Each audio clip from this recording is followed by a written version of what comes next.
আমরা নির্বাচনের রুটম্যাপ চেয়েছিলাম, আমরা কারো পদত্যাগ চাইনি। পদত্যাগের নাটক দেখেছে বাংলাদেশের মানুষ।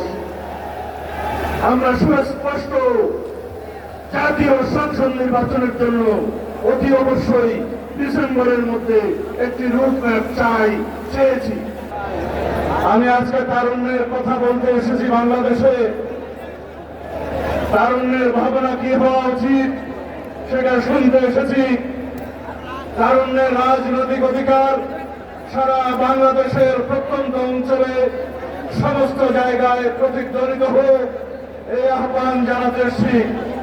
আমরা এমন একটি রাষ্ট্র নির্মাণ করতে চাই, গণঅভ্যুত্থান পরবর্তীতে এদেশের শহীদের রক্তের আকাঙ্ক্ষা অনুযায়ী, জনগণের প্রত্যাশা অনুযায়ী তারুণ্য নির্ভর বাংলাদেশে একটি এমন স্বাধীন, সার্বভৌম, কার্যকর গণতান্ত্রিক রাষ্ট্র নির্মাণ করতে চাই।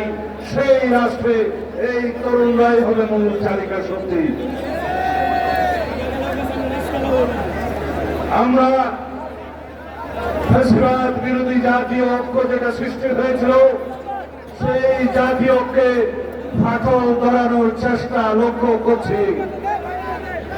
অত্যন্ত সুকৌশলে গণতান্ত্রিক শক্তিগুলোর মধ্যে বিভেদ সৃষ্টির পায়তারা চলছে। আমরা বুঝতে পারছি ফ্যাসিস্ট আওয়ামী লীগের অত্যাচারের কথা, নির্যাতনের কথা। আমরা বুঝতে পারছি এই ফ্যাসিবাদী আমলের লুটপাট দুর্নীতির কথা, গুম খুন অপহরণের কথা। আমরা রক্ত দিয়েছি, এদেশের মানুষ রক্ত দিয়েছে গণতান্ত্রিক অধিকার প্রতিষ্ঠার জন্য। আমরা দেখতে পাচ্ছি আদালতের রায় কার্যকর করা হয় না। সেই পরিস্থিতিতে আমরা আহ্বান জানাবো, আমরা যেন সকলে ঐক্যবদ্ধ থাকি, গণতন্ত্রের পক্ষে সকল শক্তির মধ্যে দৃঢ় ইস্পাত দৃঢ় আমরা সংকল্প তৈরি করি, ঐক্য তৈরি করি। বাংলাদেশের সামনে যাতে কোনোদিন আবার নব্য স্বৈরাচারের উৎপাদন না হয়, ফ্যাসিবাদের উৎপত্তি না হয়। আমরা সেই রকম একটি সংবিধান চাই, সেই রকম একটি রাষ্ট্র কাঠামো চাই, সেই রকম রাষ্ট্র সংস্কার করতে চাই, সেই রাষ্ট্রের মধ্যে আর কোনোদিন কোন স্বৈরাচারের উৎপত্তি হবে না, আর কোনোদিন সংসদীয় ফেরারের উৎপত্তি হবে না, আর কোনোদিন রাষ্ট্রে স্বৈরাচারের ফ্যাসিবাদের উৎপত্তির কোন প্রজনন স্থল হবে না।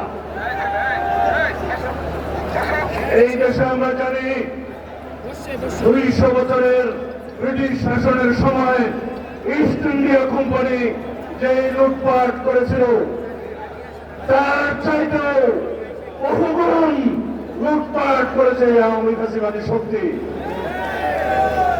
তারা বিগত 15-16 বছরে প্রতি বছর 2 লক্ষ কোটি টাকা করে মোট প্রায় 30 লক্ষ কোটি টাকা এদেশের জনগণের সম্পদ বিদেশে পাচার করেছে।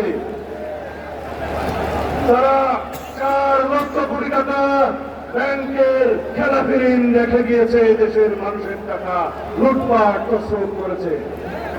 মেগা প্রকল্পের নামে 2,80,000 কোটি টাকা মেগা দুর্নীতি করেছে এই ফ্যাসিস্ট হাসিনা।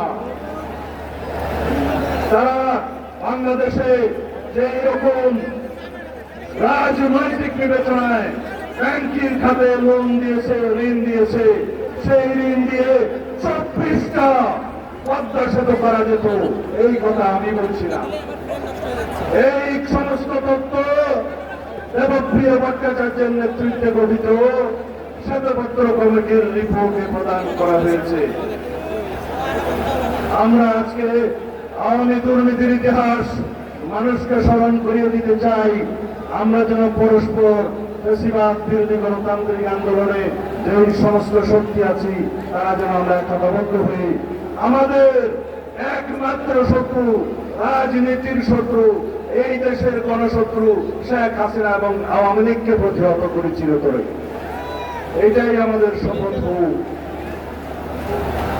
আর আওয়ামী লীগের ইতিহাস যদি বলতে চাই, আপনাদেরকে স্মরণ করিয়ে দেওয়ার জন্য, আওয়ামী লীগের জন্মলগ্ন থেকে আজ পর্যন্ত আওয়ামী লীগ কোনদিন গণতন্ত্র বুঝেনি, গণতন্ত্র তারা বিলুপ্ত করেছে, স্বৈরতন্ত্রের তারা প্রতিষ্ঠা করেছে, তারা বাংলাদেশের হত্যা যজ্ঞের রাজনীতি করেছে, কখনো রক্ষী বাহিনীর মাধ্যমে, কখনো রাষ্ট্রীয় সন্ত্রাসের মাধ্যমে, কখনো ছাত্রলীগ যুবলীগের মাধ্যমে।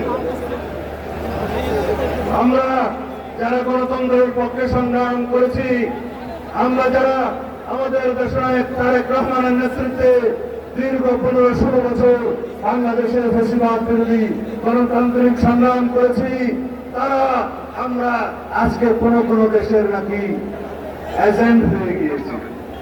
এই সমস্ত বয়ান কারা করছে?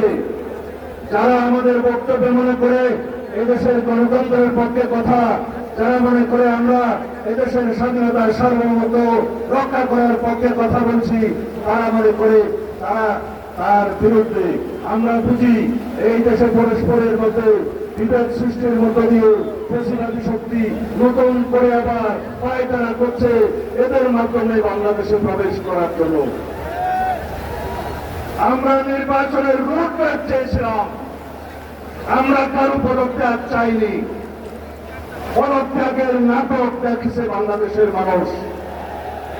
আমরা সুস্পষ্ট জাতীয় সংসদ নির্বাচনের জন্য অতি অবশ্যই ডিসেম্বরের মধ্যে একটি রোডম্যাপ চেয়েছি। আমরা গণতান্ত্রিক অধিকারের জন্য যদি কথা বলি, সেটা যদি আমাদের অপরাধ হয়, সেই অপরাধ আমরা বারংবার করতে থাকবো। ইউএফটি ফার্স্টের সাথে ট্রেড করুন যে কোনো জায়গা থেকে। ক্যাম্পাসে ক্লাসের ফাঁকে, ঢাকার জ্যামে বসে কিংবা ঘরে বসে ট্রেডিং এখন হাতের মুঠোয়। তাই ট্রেড করুন যখন খুশি, যেখানে খুশি।